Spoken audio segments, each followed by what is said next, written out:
A 15-year-old boy died in 2006. Ordinary kid.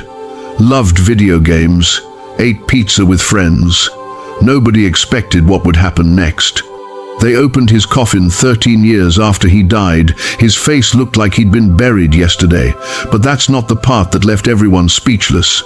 The strangest part is what Vatican investigators found when they examined his computer, because for the first time in history, they weren't reading handwritten journals, they were analyzing emails, browser history, digital files, and what they found terrified them, not because he was doing anything wrong, but because he was doing something right. Something so simple, so obvious, so available to literally anyone with a phone and 5 minutes a day, that it exposed how complicated we've made holiness. And maybe that's why nobody talks about this part of his story. This teenage boy had cracked a code, and the 38 facts you're about to hear aren't just interesting, they're a roadmap. A pattern you can copy, a path you can walk starting today. But I have to warn you, once you see it, you can't unsee it. And you'll realize the only thing standing between you and the life you actually want has been you. Let me be direct. You clicked on this because you wanted to learn about a modern saint, maybe discover what made him different. But what you're about to discover goes deeper than inspiration. It's 38 facts that reveal a pattern, choices Carlo made that seemed small on the surface but carried massive spiritual weight, things he did quietly. Things he said that his mother only remembered years later. Things that, when you piece them together, reveal a roadmap for holiness that actually works in real life, right now, even for people who feel completely ordinary. So, here's what's about to happen. I'm going to show you what the Vatican found. I'm going to reveal the pattern nobody talks about. And I'm going to share the one thing Carlo said that explains everything, but I'm saving that for last, because once you hear it, everything else makes perfect sense. And you'll see why this teenage boy from Italy is reaching more people now than most saints in history. Stay with me, because by the end, you'll know exactly why a boy with a PlayStation and a gratitude journal is now changing lives across every continent, and what that means for the life you're living right now. Now, you need to understand something that nobody tells you about Carlo Acutis right from the start. He wasn't trying to become famous. He wasn't trying to become a saint. He was trying to solve a problem, and that problem was this. People were walking past Jesus every single day and didn't even know it. That mission, that burden he carried, would explain everything else he did. But here's what makes it fascinating. He chose a tool that nobody in the church was even considering yet. A tool most people saw as a distraction, not a mission field. While other Catholic kids in the early 2000s were being told to limit their time online, Carlo was building something that would outlive him by decades. Here's the first little-known fact. They call him God's influencer. But wait, because that nickname almost makes it sound trendy, doesn't it? Like the church is just trying to stay relevant. But here's what that title actually means. The Vatican gave it to him because he was using technology to spread the gospel before Instagram existed, before Catholic YouTube channels, before anyone even thought the internet could be holy ground. And what he built online would become so significant that the church would do something that had never been done in 2,000 years of history. Something that reveals just how seriously they took this teenage boy's digital life. They decided to preserve his digital correspondence, his emails, his website files, his photos. For the first time in church history, Vatican investigators had to analyze not handwritten journals, but a hard drive, examining the digital traces of a modern teenager's faith. Think about that. The same church that preserved the handwritten letters of St. Paul, the mystical writings of St. Teresa of Avila, looked at a teenager's digital footprint and said, "This needs to be studied." Now, that raises an immediate question, doesn't it? What was in those files? What was a 15-year-old doing online that made Vatican investigators realize they were witnessing something sacred?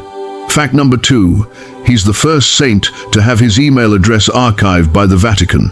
But here's where it gets even more profound, because while they were studying his digital life, they also did something with his physical heart, something the Church only does in the rarest of cases. Something reserved for saints whose love burned so intensely that the heart itself becomes a witness. And what they chose to do with Carlo's heart would answer the question everyone was asking: what was this boy so in love with that it transformed everything? His heart was removed and placed separately in a glass reliquary in Assisi, not kept with his body, displayed alone.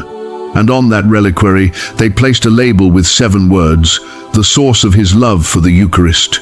Saint Teresa of Avila's heart was preserved this way, Saint John Vianney's heart, and now the heart of a boy who died at 15. Fact number 3, his heart is displayed separately as a relic in Assisi. But why? What did Carlo understand about the Eucharist that would require his actual physical heart to be preserved as proof of his love? Hold that question, because the answer isn't just in what he understood, it's in what happened because of that understanding. Something that's still spreading right now, across continents, into parishes and stadiums, and the hearts of millions of young people who never met him. Because here's what nobody expected. A teenage boy who never wrote a book, never gave a public speech, never went viral in his lifetime, somehow sparked something after his death that church leaders are calling a movement.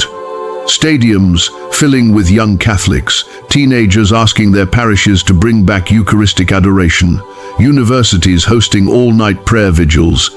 And when you trace it back, when you ask where this all started, the answer keeps coming back to one name: Carlo Acutis. Fact number 4, he inspired the global Eucharistic revival movement. Now, I need you to sit with that for a moment. How does that happen? How does one person's private devotion, someone who died before social media even existed as we know it, create waves that are still building 20 years later? Pope Francis understood something about this. He saw something in Carlo's life that made him do something unusual. He held up this teenage boy in jeans and sneakers in an official document to the whole church and made a statement that should make everyone pay attention.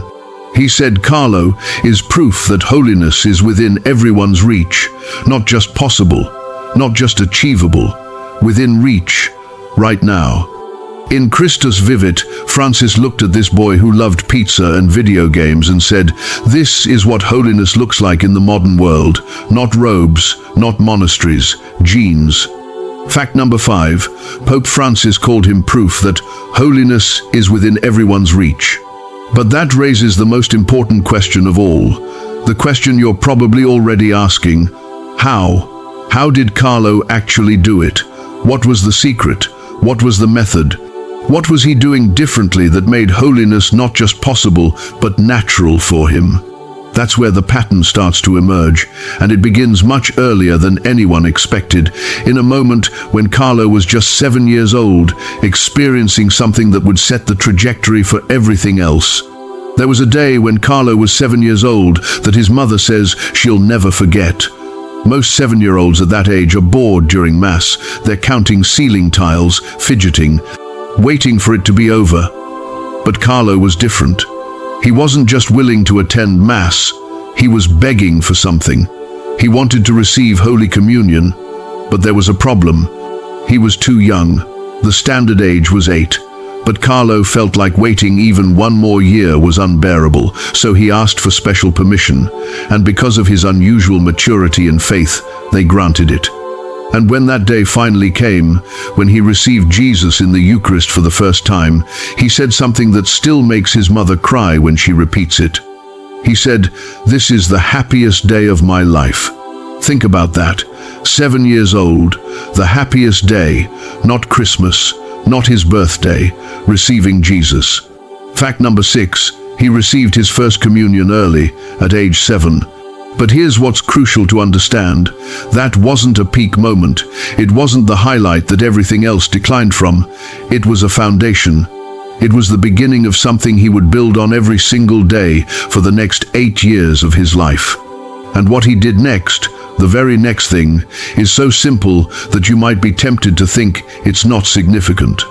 But don't miss this, because this is where you start to see the pattern of how Carlo trained himself to see God everywhere.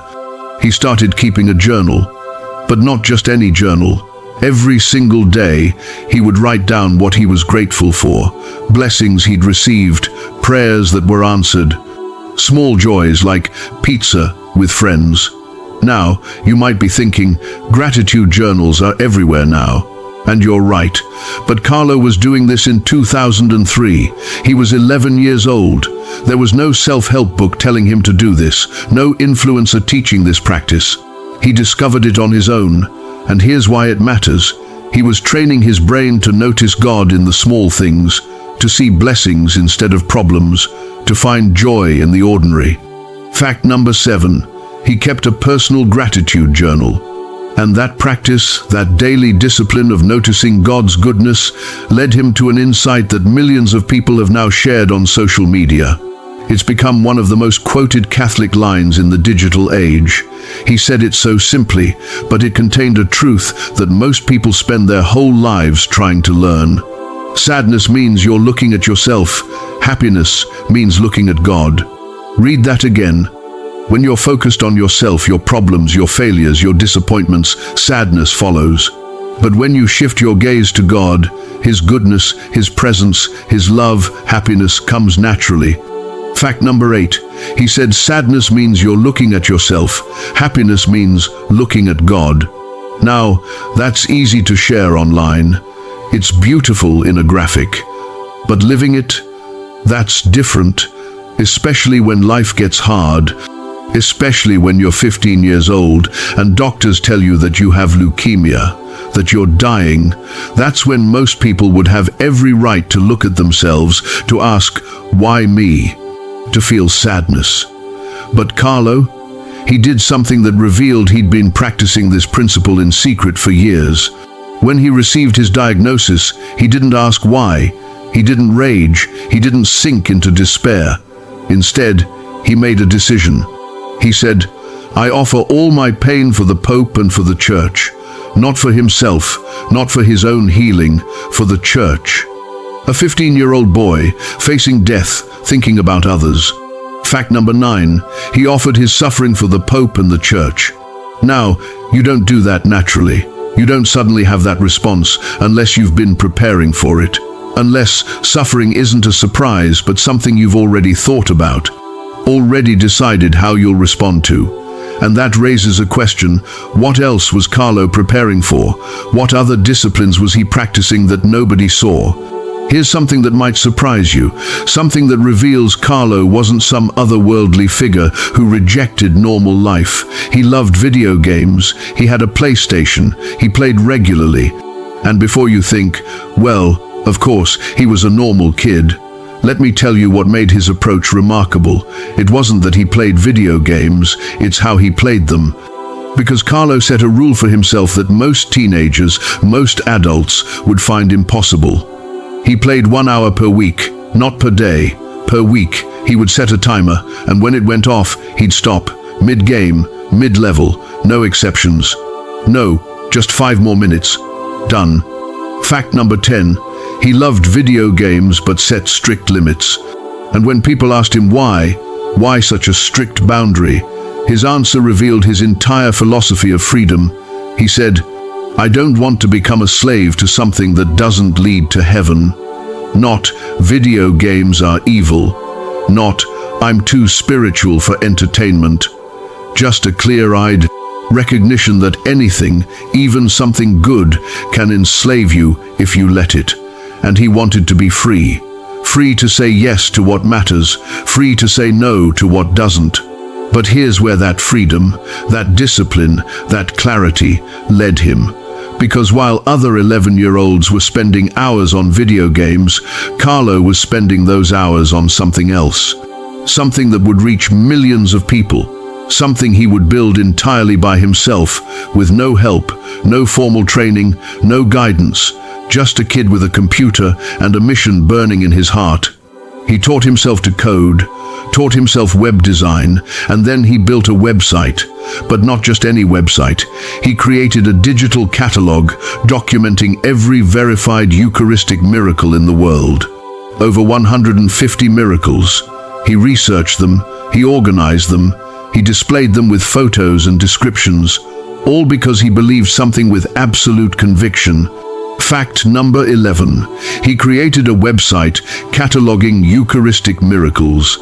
He believed that if people really understood what happens at Mass, if they truly believed that Jesus is fully present in the Eucharist, churches would never be empty, ever. That website is still live today. It's been translated into over 20 languages. Millions of people have visited it, and it was built by an 11-year-old who taught himself everything he needed to know. Fact number 12. He taught himself coding and design.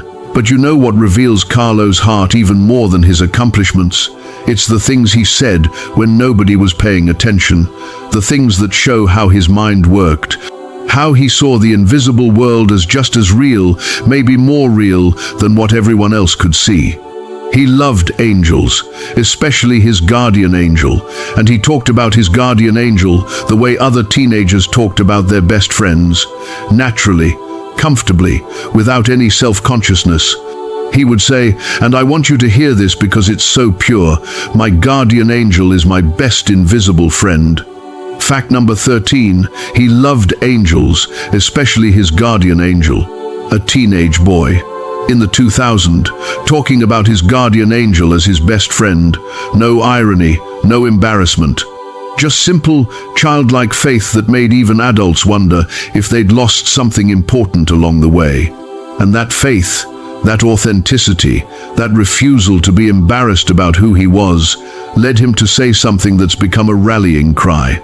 A statement that cuts through all the pressure to conform, to fit in, to be like everyone else. We are all born originals, but many die as photocopies. Think about that. Most people spend their entire lives trying to be someone else, copying what's popular, mimicking what's accepted, hiding what's unique about them. Carlo said, stop. You were born original. Be that. Don't die a copy. Because that's what he meant when he said, holiness is easy. Not that it doesn't take effort, but that it's just being who God made you to be. Being authentic, being true, being original. But being original, being true to who God made him, meant Carlo did things that nobody else was doing, things that even his parents didn't know about at first.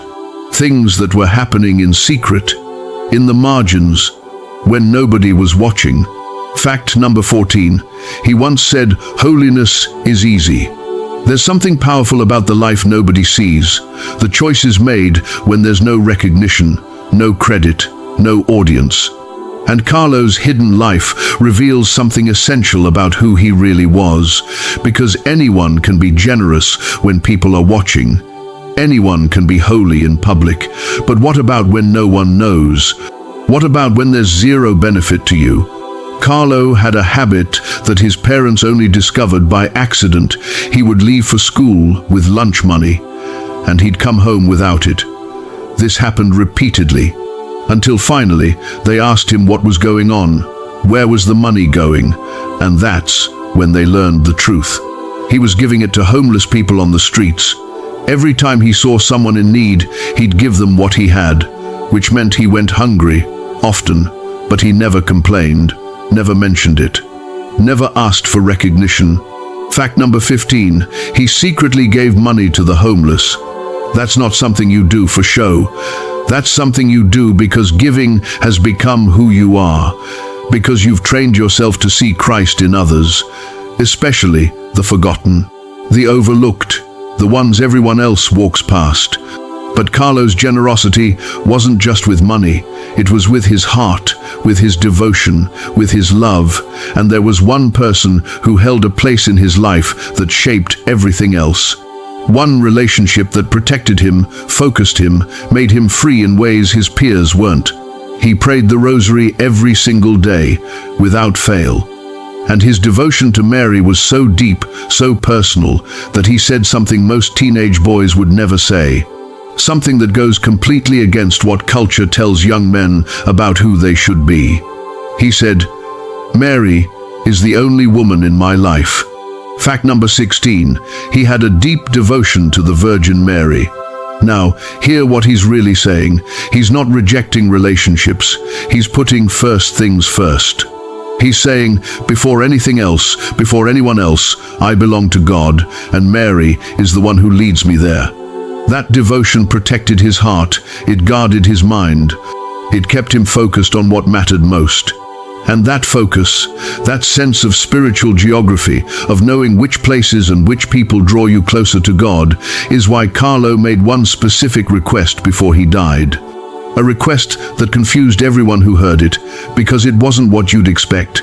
He didn't ask to be buried near his family. He didn't ask for his hometown. He asked for a specific city, a place he'd only visited once, Assisi. And when they asked him why, his answer revealed everything about his heart. Because that's where St. Francis fell in love with God. Fact number 17. He was devoted to St. Francis of Assisi. He wanted to be buried in the place where someone else's conversion happened, where someone else found God, not for fame, not for legacy, because that place represented something sacred to him, a spiritual reality that mattered more than anything physical. And then, 13 years after they buried him there, something happened during the beatification process that made everyone stop and wonder. They exhumed his body. Standard procedure. Nobody expected anything unusual, but what they found left investigators speechless. His body showed very little decay. His face looked remarkably preserved, 13 years in the ground, and he looked almost as he did the day he died. Now, the Church is very careful about this. Incorruption doesn't prove sainthood by itself, but it's a sign, a witness, and for Carlo, it felt like confirmation of what people already knew deep in their hearts. Fact number 18, his body was found incorrupt 13 years after burial. But here's what's important to remember. Even in all of this, the miracles, the prophecies, the supernatural signs, Carlo was still just a kid. He still loved simple things, normal things, things that made him laugh and brought him joy. His favorite food? Pizza. Simple pizza. He loved family dinners around the table. He loved laughing with friends. He loved taking photographs of sunsets and saying they were God's signature in the sky. He was a poet, a mystic, but also a boy who found God in pepperoni and mozzarella. Fact number 19, his favorite food was pizza. And it was that normalcy, that joy, that authenticity that reached his parents, because his faith didn't preach at them, didn't lecture them, didn't make them feel guilty. It just radiated. His mother had drifted from the church. His father was secular. But watching Carlo love God was so attractive, so compelling, so real that they couldn't help but want what he had. His mother returned to daily mass. His father began praying again. And Carlo never said, "I told you so." He just kept being who he was. Fact number 20. He converted his once secular parents. Now, here's where Carlo's story takes a turn that still gives people chills, because what I'm about to tell you isn't just inspiring, it's unexplainable. As he was dying, as leukemia was taking him at just 15 years old, he said something to his mother that made no sense at the time. He told her, "A boy in Brazil will be healed." She didn't know what to do with that. He'd never been to Brazil. He didn't know anyone there.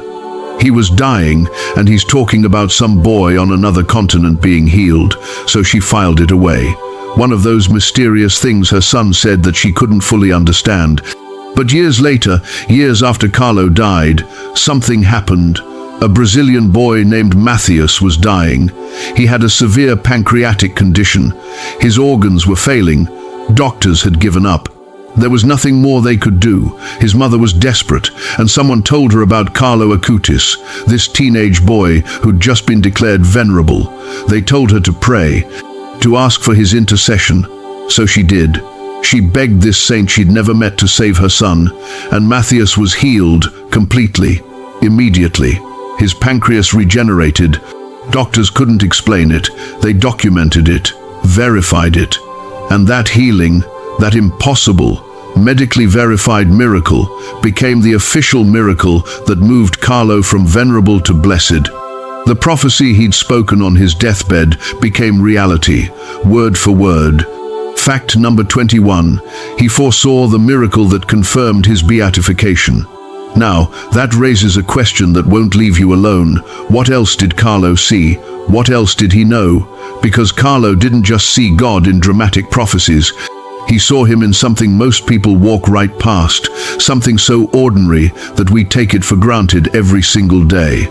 He would go out with his camera, just a simple camera, and spend hours capturing one specific thing, sunsets. But not just for aesthetic reasons, not for social media. This was before Instagram even existed. He was documenting something he believed was sacred. Every time the sun went down and painted the sky in colors that would never be repeated exactly the same way again, Carlo saw it as evidence, proof of a creator who never stops creating, who never stops signing his work. He would say, and this is beautiful, that every sunset was God's signature in the sky. Think about that. While everyone else was rushing home, checking their phones, focused on the next thing, Carlo was stopping to witness God's daily masterpiece. He was training himself to see the sacred in the ordinary, to notice what others ignored. Fact number 22, he loved photographing nature. But now, and this is where things move from mysterious to miraculous. Now we need to talk about something that happened after Carlo died. His mother, Antonia, was in her 40s. She had resigned herself to never being a mother again. Carlo was gone. The door to motherhood seemed closed forever.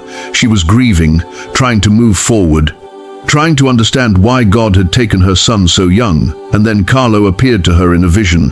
Not a dream, not her imagination. A vision so clear, so vivid, that she knew it was real. And he said something that seemed impossible at the time. He told her, "Don't worry, you will become a mother again." She didn't understand. How could that be? She was 44 years old. She'd made peace with Carlo being her only child. But 1 month after that vision, 1 month, she discovered she was pregnant. Not just pregnant, pregnant with twins. And here's what still gives people chills. She gave birth to those twins, Francesca and Michelle, exactly 4 years to the day after Carlo's death. October 12, 2010. The same date he left this world, new life entered it. His mother believes it was Carlo's gift to his parents, his intercession from heaven. His way of saying, "I'm still here, I'm still caring for you, and I'm sending you a blessing you never thought possible." Fact number 23. He once predicted his mother would have twins. Now here's something that should make you pause. Before he died, Carlo had shared a dream with people close to him. Not a spiritual vision, a career dream. He said he wanted to be a Vatican computer engineer. He wanted to take his coding skills, his understanding of technology, his ability to build things online, and put all of it at the service of the Church. He wanted to help modernize how the Vatican communicated, how the gospel reached people in the digital age. It was specific, it was practical. It was the kind of dream a teenage boy with his talents would naturally have. But he never got to do it. He died at 15. The dream died with him, or so everyone thought. Because here's what nobody expected. After Carlo's death, after his story started spreading, something remarkable began happening. Young Catholics around the world, people who'd never met him, people who'd only heard his story, started creating content online. Not secular content, faith content. Videos explaining Catholic teaching, podcasts about prayer and the sacraments, apps for daily scripture reading and saint biographies, digital platforms for Eucharistic adoration, all of it inspired by Carlo. All of it carrying forward the exact mission he'd named but never got to complete himself. It's like his dream didn't die, it multiplied. It spread through thousands of people who caught his vision and said, "I can do that too." Carlo wanted to be one Vatican computer engineer. Instead, he inspired an entire generation of them. Fact number 24. He wanted to be a Vatican computer engineer. But here's what almost nobody knows about Carlo, a practice he had that explains so much of everything else you've heard. A daily habit that most people his age, most people of any age, never even think about. Every single day, without fail, Carlo prayed for the souls in purgatory. Not occasionally, not when he remembered. Every day, he offered masses for them, he made sacrifices for them. And here's what breaks my heart. He especially prayed for those who are forgotten, the souls nobody else prays for anymore, the ones whose families have died or stopped praying, the forgotten dead. Most people don't think about purgatory. It's uncomfortable, it's not trendy, it doesn't fit neatly into modern spirituality. But Carlo understood something profound. He understood that love doesn't end at death, that there are souls waiting for our prayers, souls who need our help, souls who are counting on us not to forget them. And Carlo wasn't going to let them be forgotten, so every single day he remembered, he prayed, he offered, for people he'd never met, for people who couldn't do anything for him in return. Fact number 25, he prayed for the souls in purgatory daily. And that same desire to stay close to God, to remove anything that created distance, is why Carlo did something else that most teenagers would find impossible. He went to confession weekly, not monthly, not just before Christmas and Easter like most Catholics. Every single week, every 7 days, Carlo would examine his conscience, recognize his sins, even the small ones, and bring them to confession. And when people asked him why he went so often, his answer revealed his entire understanding of spiritual health. He said, "Our soul's engine must be cleaned regularly." He compared it to a car. You don't wait until your engine seizes up to change the oil, you do it regularly, preventatively. Before problems become catastrophic, Carlo saw confession the same way. Sin, even small sin, creates build-up, creates distance from God, makes it harder to hear his voice, makes prayer feel dry, makes holiness feel impossible. So Carlo dealt with it quickly, confessed it regularly, kept his soul clean, kept the engine running smoothly. Fact number 26, he encouraged confession as a spiritual reset. Now, we need to talk about what was at the center of everything, the thing that powered all of it, the thing that explained his website, his daily mass attendance, his willingness to suffer. Carlo was obsessed with Eucharistic miracles, not just interested, obsessed. He would research them for hours, read every detail, study the scientific investigations, look at the photographs. And the more he learned, the more convinced he became of one truth. Jesus is truly, fully, physically present in the Eucharist, not symbolically, not metaphorically, actually present. And that conviction led him to say something that the Church has been repeating ever since, something so simple but so challenging. He said, if people really understood the Eucharist, churches would be full. Think about that. He's saying the only reason churches are empty is because we don't understand. We don't really believe. Because if we truly believed that Jesus, the same Jesus who walked on water, who raised the dead, who rose from the grave, is fully present in every tabernacle, in every Catholic church in the world, we would never stay away. We would run to him. We would rearrange our entire lives to be near him. That's why Carlo built the website. That's why he documented every miracle. That's why he went to daily mass, even when his friends were sleeping in, because he believed, really believed. And he wanted everyone else to believe too. Fact number 27, he was fascinated by Eucharistic miracles. And here's the thing, his mission is working right now, today. Thousands of young Catholics who never met Carlo, who only know his story, are creating content online. They're making videos about the faith, recording podcasts about prayer, building apps for scripture and the saints, designing websites for Catholic resources. They're doing exactly what Carlo wanted to do, but never got the chance to complete. And when you ask them why, many of them say the same thing. I was inspired by Carlo Acutis. One teenage boy's vision has become a movement. And that movement is reaching people in ways the church hasn't reached them in generations, because these young creators speak the language of their generation. They understand the platforms. They know how to make faith accessible, attractive, compelling. And they're doing it all because one boy showed them it was possible. Fact number 28. He inspired a new generation of Catholic content creators. But Carlo's influence didn't just spread through digital platforms, it spread through something much more traditional: translation. His story, his biography, the account of his life and faith has been translated into language after language, not just major languages, small languages, regional dialects, languages spoken in remote villages and isolated islands. Why? Because people everywhere, in every culture, in every context, are hearing about this teenage boy and saying, "I need to know more." His website about Eucharistic miracles, translated. The books about his life, translated. The documentary about his canonization, subtitled in dozens of languages. And now, his story is being shared in over 20 languages around the world, from Italian to English to Spanish to Portuguese to Polish to Tagalog to Korean. The gospel is spreading through Carlo's story in ways that missionaries could only dream of, and it's happening because his life was so compelling that people can't help but share it. Fact number 29. His story has been translated into over 20 languages. Now here's something that should make you pause. Carlo was born in 1991. He died in 2006. He's the first person born in the 1990s to be canonized as a saint. The first millennial saint. Think about what that means.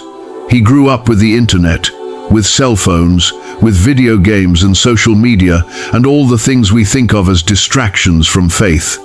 And he didn't reject them. He didn't say, "Technology is evil." He said, "Technology is a tool, and I'm going to use it for God."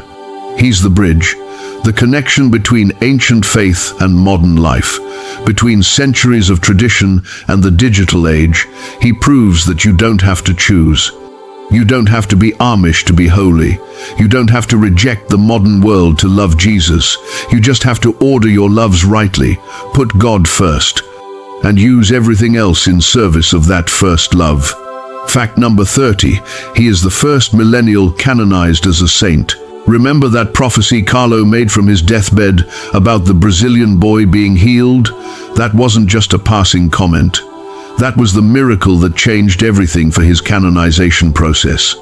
Because for someone to move from venerable to blessed, the Church requires a verified miracle through their intercession. And that Brazilian boy, Matthias, his healing was so dramatic, so medically documented, so impossible to explain naturally, that it became the official miracle. The Church investigated it thoroughly. Doctors testified, medical records were examined, and the conclusion was unanimous. This was a miracle, a real miracle, worked through the intercession of Carlo Acutis. Carlo saw it coming. He predicted it. He told his mother years before it happened, and that prophecy became the key that unlocked his beatification. The thing that moved him one step closer to being officially recognized as a saint by the Universal Church. Fact number 31. He foresaw the miracle that confirmed his beatification. Now let me tell you about Carlo's favorite prayer. Not his most impressive prayer, not the prayer he said once in a mystical moment. His favorite, the one he prayed every single day without exception. The Rosary. Most Catholics know they should pray the Rosary. Many have tried and given up. It feels long, it feels repetitive, it feels boring. But Carlo, he called it his spiritual weapon, not a burden, not an obligation, not something to check off a list, a weapon. He understood spiritual warfare in a way most people don't. He knew that there are battles happening that we can't see. Battles for souls, battles against temptation and despair and doubt. And he knew that prayer, especially the Rosary, was his weapon in those battles. So he prayed it daily, used it constantly, treated it like a soldier treats his rifle, like a knight treats his sword, like a weapon you keep sharp and ready because you never know when you'll need it. Fact number 32. His favorite prayer was the Rosary. Carlo's spiritual director, the priest who guided him, who heard his confessions, who watched him grow in faith, made a comparison that's both beautiful and haunting. He said Carlo reminded him of Saint Dominic Savio. Now, if you don't know who that is, let me tell you. Dominic Savio was a teenage boy who lived in the 1800s in Italy. He died at 14 years old, but before he died, he radiated such joy, such holiness, such love for God that everyone who met him was transformed. He became a saint, a model for young people, a proof that you don't have to live a long life to live a holy one. And Carlo's spiritual director saw the same pattern. Both boys died young. Both radiated joy that was contagious. Both transformed everyone around them just by being who they were. Both prove that holiness isn't about years lived, it's about love given, and both boys gave everything. Fact number 33. His spiritual director compared him to a modern Saint Dominic Savio. Here's something that will encourage you and challenge you at the same time. Priests and bishops around the world, men who've spent decades in ministry, who've studied theology for years, who've dedicated their entire lives to the Church, credit Carlo Acutis for renewing their love for the Eucharist. Think about that. A teenage boy who never went to seminary, who never studied theology formally, who never preached a homily, is teaching bishops how to love Jesus in the Eucharist.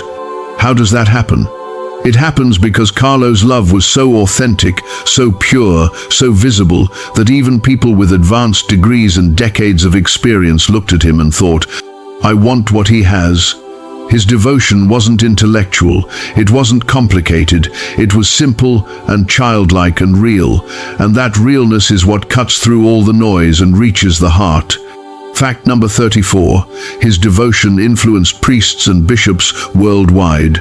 Carlo's mother, Antonia Acutis, is still alive today, and she's made it her mission to keep her son's story alive.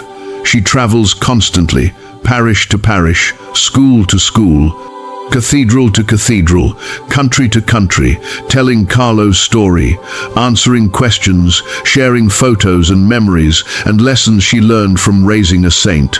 And everywhere she goes, people are transformed. They hear about this ordinary boy who lived an extraordinary life, and something shifts in them. They start to believe that maybe holiness isn't impossible.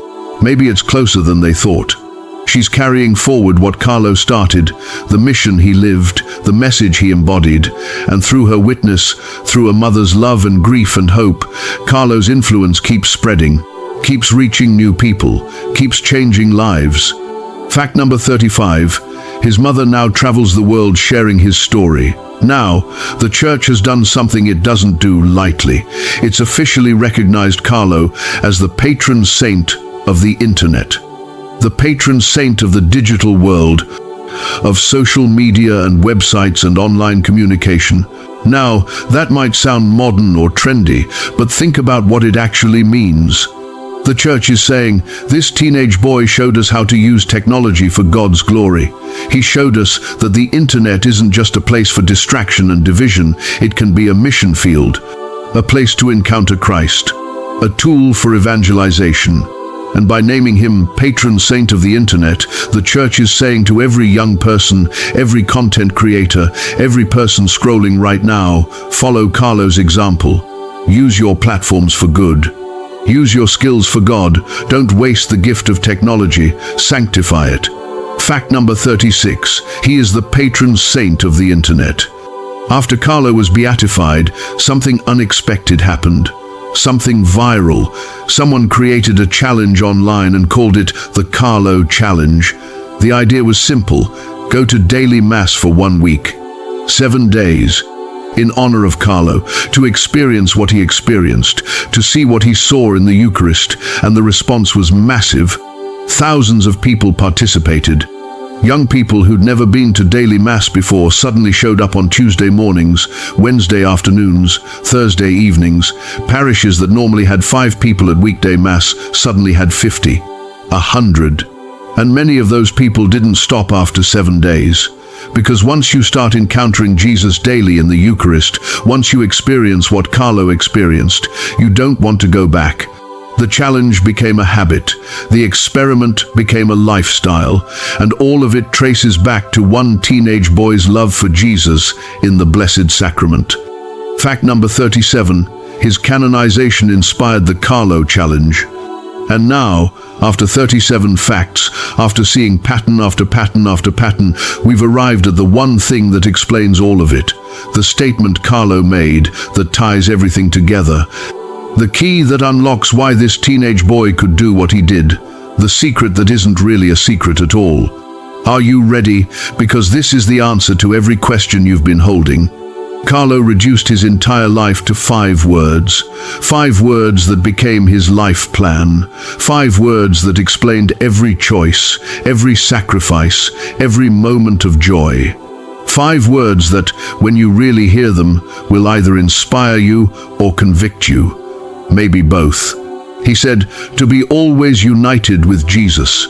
Fact number 38, his message was simple. To be always united with Jesus, that's my life plan. That's it. Not become famous, not change the world, not build a legacy, not even become a saint. Just stay close to Jesus, always, in every moment. And it worked. He lived it. He died with it, and now millions are following that same path.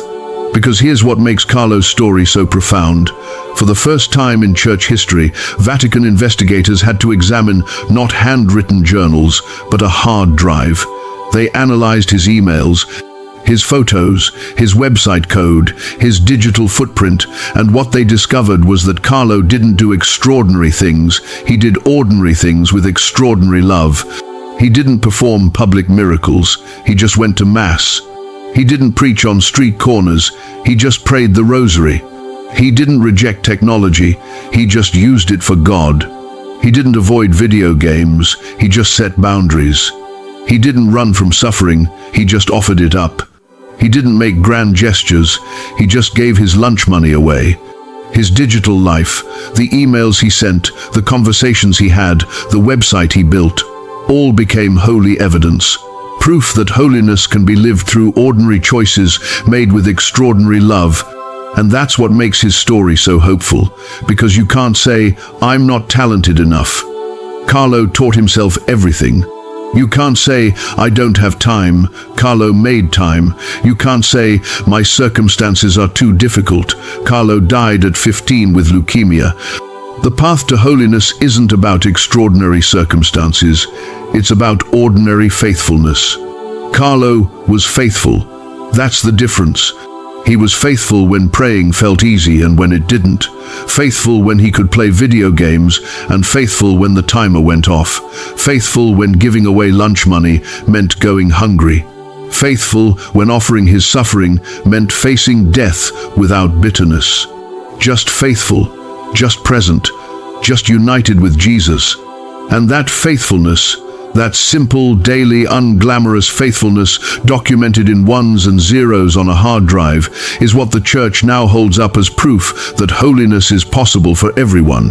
So here we are, 38 facts, one life, one beautiful truth that won't let you go. You know what Carlo did, you know how he did it, you know the secret wasn't a secret at all, it was just staying close to Jesus, always.